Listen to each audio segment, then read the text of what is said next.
Attendez une minute! Vous êtes en train de dire qu'on est tous des lâches? Qu'on préfère être des moutons bien au chaud plutôt que des humains libres? La semaine dernière, je vous avais donné un devoir. Faire une chose totalement imprévisible pour prouver à la machine déterministe qu'elle a tort. Qui a réussi?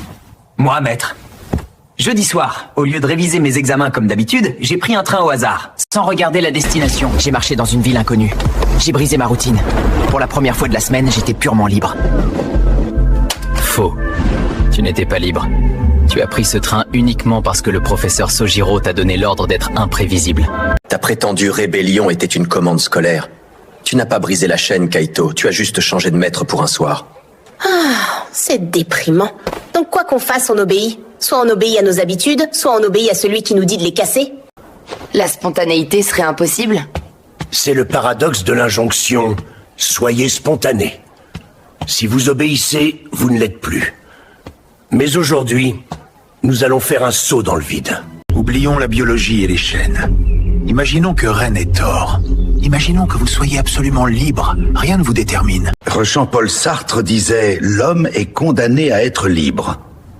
Condamné, quel mot étrange. Si la liberté est le cadeau suprême de l'humanité, pourquoi utiliser le vocabulaire de la prison et du bagne? Parce que ça fait peur. Si je suis totalement libre, ça veut dire que si je rate ma vie, je peux m'en prendre qu'à moi-même. Il n'y a pas de destin, pas de malchance, pas de plan divin. C'est écrasant. C'est trop lourd à porter. Exactement. C'est ce que le psychanalyste Erich Fromm appelle la peur de la liberté. C'est pour cette raison que les humains adorent les dictateurs, les sectes, ou même simplement les grandes modes vestimentaires. C'est terrifiant d'être l'unique auteur de sa vie. La servitude volontaire est un soulagement. On donne notre liberté pour avoir la paix de l'esprit. Voilà la vérité. La liberté n'est pas un cadeau, c'est un sac de briques. On passe notre vie entière à chercher quelqu'un à qui le confier. Un dieu, un patron, un conjoint, ou même un algorithme qui choisit nos films et notre musique à notre place. Nous mendions nos propres chaînes. Attendez une minute! Vous êtes en train de dire qu'on est tous des lâches? Qu'on préfère être des moutons bien au chaud plutôt que des humains libres? C'est insultant! Je refuse d'accepter ça. Je refuse de croire que ma seule option pour être heureuse, c'est d'éteindre mon cerveau et de laisser un algorithme décider de ma vie. Si c'est ça le prix de la paix de l'esprit, alors je préfère le chaos. Elle a raison! Renoncer à choisir, c'est mourir de son vivant! Oui, c'est lourd. Oui, ça donne le vertige. Quand on est au bord d'une falaise, on a peur de tomber. Mais on est aussi terrifié par l'envie secrète de sauter. Mais c'est ce vertige qui prouve qu'on est en vie. Très juste, Kaito. Kierkegaard comparait l'angoisse de la liberté à ce vertige face au précipice. La liberté n'est pas de faire ce qu'on veut. Faire ce qu'on veut, c'est obéir à ses caprices, à son estomac, à l'instant présent. La vraie liberté, c'est de sculpter sa propre statue. C'est douloureux. Ça demande de la sueur et des coups de burin. C'est accepter d'avoir les mains en sang pour tenir fermement le gouvernail de son existence.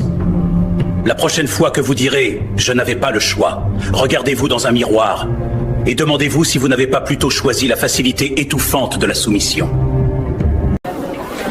Mais, vu sous cet angle, maître, on ne sera jamais vraiment libre.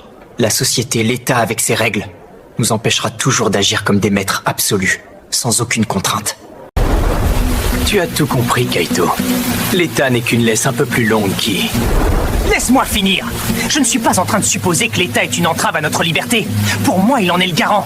Mais cette conception vertigineuse dont nous parlons dit exactement le contraire. C'est un paradoxe. Voyons, on se calme. Je vous avais prévenu. Le terme de liberté est très complexe. Et on ne saurait l'aborder dans son entièreté sans parler de l'État qui, d'une manière ou d'une autre, joue un rôle fondamental. Ce sera le cœur de notre prochain débat.